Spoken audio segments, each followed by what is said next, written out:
এইটা আজকের প্রথমে। আর অন্যান্য বিষয় যেটা হয়েছে যে আজকে ক্যাবিনেটের তরফ জুলাইয়ের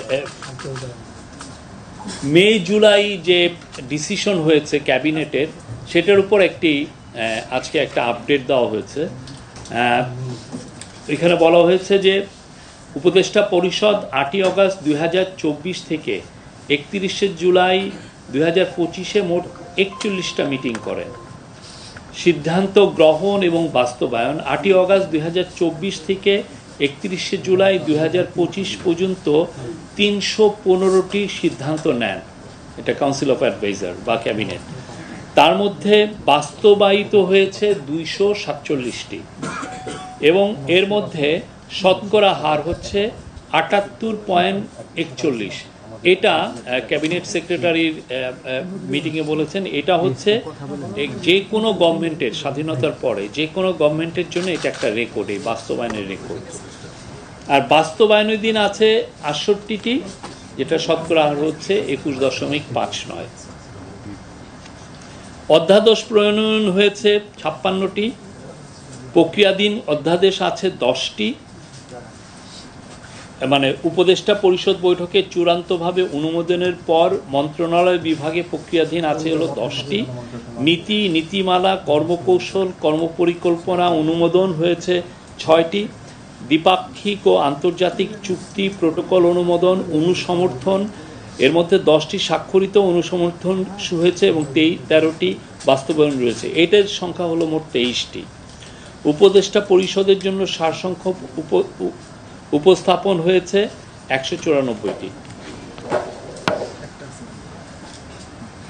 উপযুক্ত সময়ে বাস্তবায়নাধীন 68টি সিদ্ধান্তের বাস্তবায়ন কার্যক্রম সংশ্লিষ্ট মন্ত্রণালয় বিভাগে চলমান আছে।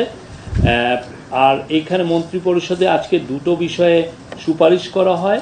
একটা হচ্ছে যে রুলস অফ বিজনেসের 1996-এর রুল 27 অনুযায়ী, ক হচ্ছে হলো রুলস অফ বিজনেসের 1996-এর রুল 27 অনুযায়ী দেশে কোনো বিদেশি রাষ্ট্র বা সংস্থার কোনো বিশেষ মিশন আগমন করলে তাদের সঙ্গে আলাপ আলোচনা বিষয়ক প্রতিবেদন এক পক্ষকাল অতিবাহিত হওয়ার পূর্বে উদ্যোক্তা মন্ত্রণালয় বিভাগ কর্তৃক উপদেষ্টা পরিষদ বৈঠকে উপস্থাপন করা আবশ্যক। সচিবগণকে এই বিষয়ে প্রয়োজনীয় ব্যবস্থা গ্রহণ করতে বলা হয়েছে। ব্রিটিশ আমলে থেকে ইংরেজি ভাষায় প্রণীত আইনসমূহ পর্যালোচনাপূর্বক যুগোপযোগী করে বাংলায় প্রণয়ন করার বিষয়ে আজকে এটা উপস্থাপন করা হয়েছে, এটা বলা হয়েছে। এই ছিল হলো ক্যাবিনেটের ইয়ে। আর একটা হচ্ছে সংস্কার কমিশন। আপনি জানেন আমাদের এই প্রধান উপদেষ্টা 11টি মোট সংস্কার কমিশন করেছিলেন। 11টি সংস্কার কমিশনের যেগুলো আশু বাস্তবায়ন করা দরকার সেটার উপরে যে নির্দেশ দেওয়া হয়েছিল সেটার আজকে একটু আপডেট নেওয়া হয়েছে, রিভিউ করা হয়েছে। তো এখানে আমি আবারও পড়ি। রাষ্ট্রের বিভিন্ন খাতে সংস্কারের লক্ষ্যে মাননীয় প্রধান উপদেষ্টার অনুশাসন মোতাবেক 11টি সংস্কার কমিশন গঠন করা হয়। কমিশন সমূহ ইতোমধ্যে মাননীয় প্রধান উপদেষ্টার নিকট প্রতিবেদন দাখিল করেছে। মাননীয় প্রধান উপদেষ্টার নির্দেশনা মোতাবেক নির্বাচন ব্যবস্থা সংস্কার কমিশন, পুলিশ সংস্কার কমিশন, বিচার বিভাগ সংস্কার কমিশন, দুর্নীতি দমন কমিশন সংস্কার কমিশন এবং জনপ্রশাসন সংস্কার কমিশন কর্তৃক প্রস্তাবিত সুপারিশের মধ্য থেকে মাননীয় আইন উপদেষ্টা 121টি সুপারিশ আশু বাস্তবায়নযোগ্য মর্মে চিহ্নিত করে মন্ত্রী পরিষদের বিভাগে প্রেরণ করেন। আজকে সেটার একটা আপডেট হয়েছে। এই আপডেটে আমরা দেখছি হচ্ছে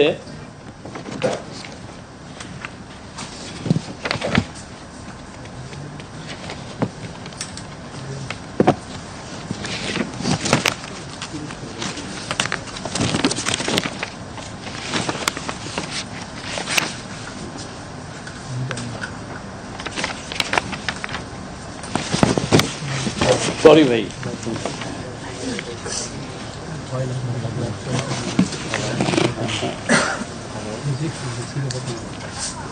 তার মধ্যে 16টি অলরেডি বাস্তবায়ন হয়েছে, 16টি সুপারিশ অলরেডি বাস্তবায়িত হয়েছে, 85টি আন্ডার মানে বাস্তবায়ন হচ্ছে, আন্ডার ইমপ্লিমেন্টেশন আছে, আর আংশিক সুপারিশ 10টি বাস্তবায়ন আংশিক এটা বাস্তবায়ন হচ্ছে, আর 10টি বাস্তবায়নযোগ্য কিনা সেটা নিয়ে এখনো পরীক্ষা নিরীক্ষা হচ্ছে। এই মোট 121টির মধ্যে এগুলো মিনিস্ট্রিগুলো, আপনারা এই মিনিস্ট্রিগুলো এটা আমি পরে আপনাদেরকে বলতে পারবো। হ্যাঁ, এই এর উপর বাস্তবায়িত সুপারিশের এটাই আমি পেয়েছি, অন্যান্যগুলো আমার মনে হয় আপনাদেরকে নেই। হ্যাঁ,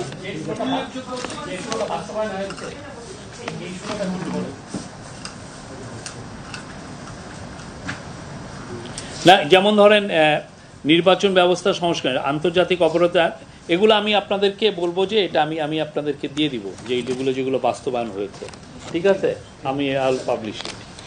হ্যাঁ, এই বিষয়ে এছাড়া আজকে আর একটা বিষয় সেটা ছিল হলো, আমি জানি না এটা কই গেল,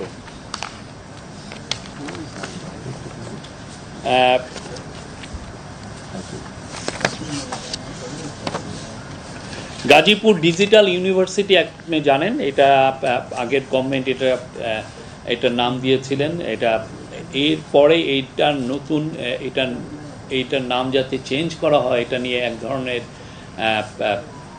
প্রোটেস্ট হচ্ছিল। তো এটার আলোকেই আজকে এইটার ক্যাবিনেট ডিসিশন নিয়েছেন যে গাজীপুর ডিজিটাল ইউনিভার্সিটিকে নতুন নাম হবে, এটার নাম হবে হচ্ছে university of frontier technology Bangladesh.